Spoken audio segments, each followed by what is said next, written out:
everybody? Welcome to Bonds' biggest moment of the night. Man, I cannot believe Sting is back. That is my biggest moment. The Stinger is back on TNT after almost 20 years. This is insane. I can't believe he's back. I thought he was done with wrestling for good, but I guess not. This is pretty insane for me. I'm sure every AEW fan is stoked. SPD and Crayfish, I want to hear your opinions. And if you want to see the rest of mine, go on to my column at AEWDynamiteDownload.com. Can't wait to hear what you guys have to say about this one. Man, Bonds couldn't say it better himself, man. The biggest moment of the night by far for him was that Sting is all elite. And as the announcers put it, and announcing tonight. Year. Wow. Guys, I don't know about you. And this is something that, again, we talk about AEW really giving back to the fans by embracing wrestling history, by embracing the wrestling community at large, recognizing that, hey, there are people who have done this really well before us. This is an example of that. Bringing in an icon like Sting. How many countless moments have you had growing up watching the Stinger, watching him interact with icons like Ric Flair, watching him interact with the NWO? That's not even mentioning his role in Impact, which we just saw another partnership announced tonight. So, I mean, really, guys, that in and of itself speaks volumes. I can't wait to see what Stinger's going to do. So many of the Darby Allin fans around the world have to be just geeking out right now. What a massive statement by Tony Khan and the AEW brass to pair up Darby Allin as the TNT champion, the face of the brand, and pair him up with an icon as recognizable as Sting. That shows that AEW is going all in on Darby Allin. SPD, what were your thoughts on the Bonds' biggest moment of the night? How are you feeling when you saw "Woo, the Stinger, baby"? Woo is right. I mean, when those lights hit to go all dark in that intro, and I was just like, what the heck is going on? I had no idea what to expect. Intro really quick, man. Mikey Ruckus, dude, like that music, if that was by Mikey, which we think it was, haven't yet to be able to confirm that on social media, but if it was, what an intro that was. The snow coming down, like that was a moment, wasn't it? Oh, that was incredible. That was Bob's the build. Biggest moment. I mean, it should have been all of our biggest moment, and there were so many points of this card, and this winter is coming. And not to get sidetracked, but I completely agree that this was probably the biggest AEW Dynamite show that they have ever had. And it's easy to say that because it's so fresh, but yeah, you talk about a smooth, well-paced, well-polished show. Great feel to it. Do you have that tweet that I threw out there about like this all being in 2 hours? Oh, I'll find it for you. But yeah, pull that tweet up when you have a second. But I mean, that you just said it. You think about all that happened tonight, guys. We saw a battle royal take place. We saw Britt Baker go head to head. We got to see Britt Baker and the women's division featured a little bit tonight, guys. Mm-hmm. We got to see the Inner Circle go on, and then we literally got. I mean, think about Sting coming back, Kenny Omega beating Jon Moxley. Think about all we saw tonight in a 2-hour show. Oof. It's just unbelievable. The pacing, SPD, like you were just saying, not to cut you off, brother, but like the pacing of this show is so tight. Mm-hmm. So much is happening. And I love it. You don't have those, not to bash anything else, but you don't have that much downtime. And yes, right. Of course, it's not the smoothest overall, but the pacing is great. I mean, you fit 5 good matches on TV, and I've said it before, and it's just unfortunate about the picture-in-picture. I still like it, but it's hard to stay. For me, it's hard to stay attention grabbing while in picture-in-picture because you have these commercials. Would you rather they just go to straight commercial? I think I would, but here we go. Here's their tweet right here. So. Yeah. Talking about the sheer amount of great content we get in a weekly 2 hours of Dynamite truly does make some other shows seem so much slower, less impactful. What an incredible company. And props to Tony Khan and AEW for doing this, putting it together. I can't imagine what it's like to be in gorilla position, just calling all this stuff, and they could put a freaking 4-hour show on and still be amazing, and they're not. I agree. But talking about the Sting, back to that top moment, it was incredible. Just he doesn't have to do really any physicality, but just the fact that your presence alone literally runs chills through people's down their neck and spine and puts fear in people's eyes legitimately is a testament to the icon Sting. And I was Sting for Halloween in 6th grade. I was the red and black Sting. I had my trench coat. I spray painted my hair black. I had the baseball bat.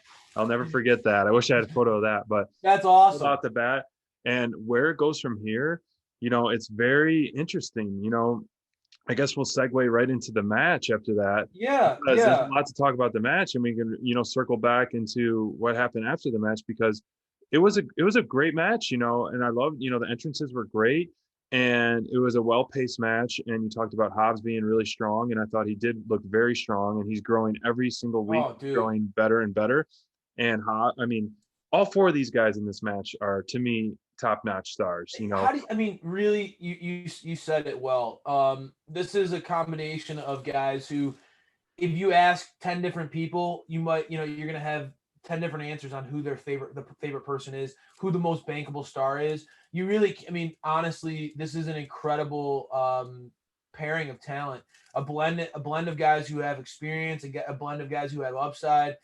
This was an awesome match for me. Like I was, when I saw this match, I've been clamoring for Hobbs to join Team Taz. I've been clamoring for him to just embrace being a big bad motherfucker, just beat the heck out of everybody, right?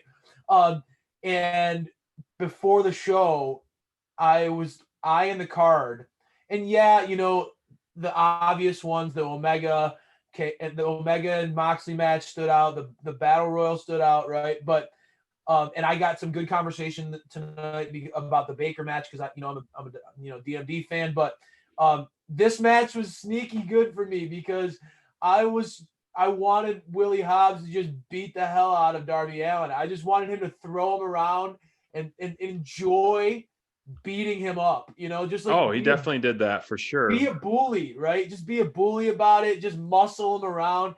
And, I'll say Darby you and I have had so many conversations about Darby's character, right? And he has really been, there are a few characters on AEW television that we will say define the brand, right? I think that Darby being paired with Cody that's a great example of 2 people who are. I think Orange Cassidy is quickly becoming that, right? There are certain characters on this show that when you think AEW, you think those guys. And Darby, to this point, although he's a TNT champion, really has shown to be more of a whipping boy, like a rag doll. Yeah. And this is something that was so frustrating to you. You and I had this conversation about it. When he was getting beat up by Brian Cage, you're like, man, I want Darby to start to look strong. I know. And I was trying to tell you, like, I think his resiliency is what makes him strong. But after tonight, with a convincing win, with that awesome coffin drop off the top, that was a beautiful coffin drop tonight. For those Darby Allin fans tonight who want to capture like a good gif of a coffin drop, tonight's was perfect. Yeah. But for him to get a guy like Sting as his advocate, hopefully, I think we're gonna see a whole nother side of Darby. I think we're gonna stop the beatings that he's gonna take. Stinger, you as a guy, like you said, the 6th grade version of you carrying around that baseball bat. I got a feeling that Sting's gonna teach Darby how to stick up for himself. And it's gonna be a really beautiful pairing. I can't fathom a better matchup for a young star like Darby Allin. I'm so excited. They're going to create all these little new Stinger fanboys across the world, right? Yeah, I think, as you talked about it, if it's true that Sting is essentially like his Taz to Ricky Starks, and essentially like that, I could see Darby kind of adopting the baseball bat gimmick, in a sense like that. That'd be kind of a nice, like, torch, passing the torch. I know, but like, as this weapon, it could be something, that's really an ode to Sting. The match was, Cody had some nice hot moments too. When he did that Cody cutter off the top rope, and Cody's then always incredible, isn't oh he? yeah, he's always fun to We watch, take him and for granted sadly in AEW. We do, don't we? I yeah, mean, I feel like we don't appreciate Cody as much as we should. he's It's the easy to take a backbone. guy like him for granted because every time he's out there, he never cuts a bad promo Nope. ever. His matches, yes, they can sometimes be too for me, and I've mentioned sometimes he can make every match an epic match, right? Sometimes it can be a little overkill, but that's a criticism that I'd take it. I'll take it Right. because he leans into the storytelling. For So sure. 98% of his matches benefit from that epicness, and so he's really smart about telling that story in the ring. And he's a perfect blend of like strength because he's a beast, Mm-hmm. but still being athletic where he can hang with anybody, right? And so he makes for such a good base. He's just such a great all around polished wrestler. Yeah, And I agree. He was great in this, and sadly, like not sadly, but for once or for the first time in a long time, like he was not necessarily the one to talk about in this match. He had some oh great yeah, moments, but it's not like you're like, oh, did you see Cody in this match? You're not talking about even without Sting. You'll be talking about I was Darby getting talking the Hobbs, pin, man. Hobbs and Darby. I think those are the two ones that shined in the match. What I really loved about the match was that the Darby and Cody went right after them right away. Yeah, Before the bell, they went after him. But the only bad thing I'm going to say about this match is yeah. Let's see. nothing with Is it nothing with the elite or match. delete? Let's get into that. Yeah, nothing with the match itself, but the fact that they went to commercial less than 60 seconds into the match, and it wasn't Yeah, even picture in picture. So you see them yeah. attack it, and then they go to commercial, and I'm like so confused, like this random commercial when you literally the bell doesn't even ring and there's fighting going on. So that's the only bad thing I'm going to say about the match. The match for me definitely wasn't elite. We saw Hobbs look like the powerhouse he is. We saw Darby get the pin and the coffin drop finish finally, even though he did get a little crash test dummy thrown around, but he ended up with his head held high and his hand held high with the victory, and it's a great win by the team. And it was fun to see Arn Anderson start throwing bows, and then they bring the FTW title in. There's so many different stories that are going to be coming from this. And then if you watched Dark last night, you had the Gun Club come out there mimicking Taz with the towels over their head. So, you can throw Well in said. the Gun Club trio versus the Taz trio. And so you can get some momentum on the Team Taz because obviously they would probably take down the Gun Club. And then you can still kind of intertwine this. Now Dustin Rhodes is involved. And so, you have this great feud of core guys that it's going to last for a while, and it's going to be exciting to watch. And unfortunately, we didn't get any traction of that whole promo about the FTW title. It'll be interesting to see where they go from there. Hopefully we'll hear next week's Dynamite on what the status about that is, but maybe Sting will have something to say about that, and then there'll be kind of some stipulation match or what. But it's going to be this could be main event stuff, and it should be main event stuff depending on the week. Yeah, I mean, I would It's say an elite that, match for sure. yeah, I would say that Team Taz has proven that they can hold up in a main event, right? I think that Yeah. it's telling that we didn't say really anything about Ricky Starks in all of our conversation about this match at this point. And up to this point, Ricky Starks has been the most polished, buzzworthy star of Team Taz. I mean, every time he's on commentary, every time he's in the ring, Mm-hmm.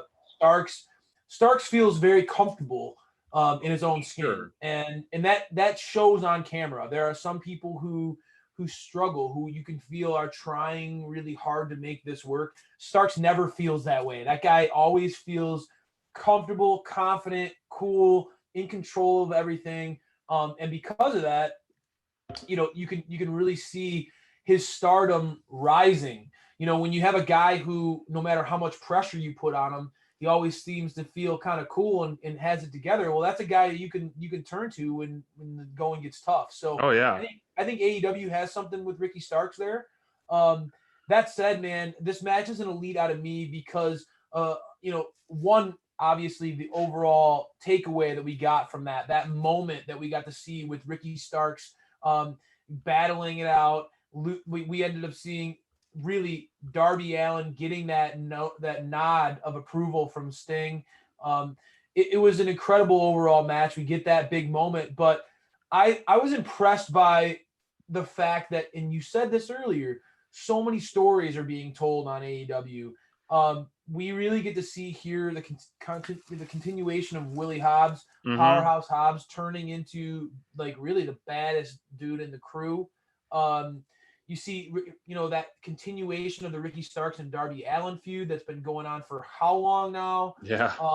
There's just so much that we can gather out of this. And I love that. I love that about what AEW does. It really, Jericho talked about it. One of the things that they push in this company is to tell a full story, beginning, middle, and end. And it rewards us as fans to see that play out. And I think that what we're seeing with, you just mentioned, the Gun Club now getting involved, is that development of Team Taz versus the Nightmare Family. You saw tonight, Dustin Rhodes got involved, Arn Anderson got involved, the Gun Club got involved. Cody, we sometimes forget, Cody's got an army with him, right? Just because he's the good guy doesn't mean that he doesn't have this huge army behind him. So Team Taz might have bit off more than they could chew when it comes to getting involved with the Nightmare Family, because we just saw Dustin's out there. And you don't want to mess with Dustin. That dude is a beast. He's 50 plus, and my man is killing it right now. Yes. So you got the Gun Club, who again, like we've seen them on Dark, those guys, and we actually saw Austin Gunn win recently on Dynamite and not long ago. So there's a lot to like about what we're gonna see here. I was just incredibly impressed more than anything. I left this match feeling like multiple people were kind of made as stars. Yeah. Willie Hobbs had that moment. Sting and Darby had that moment. And Ricky Starks continued to show.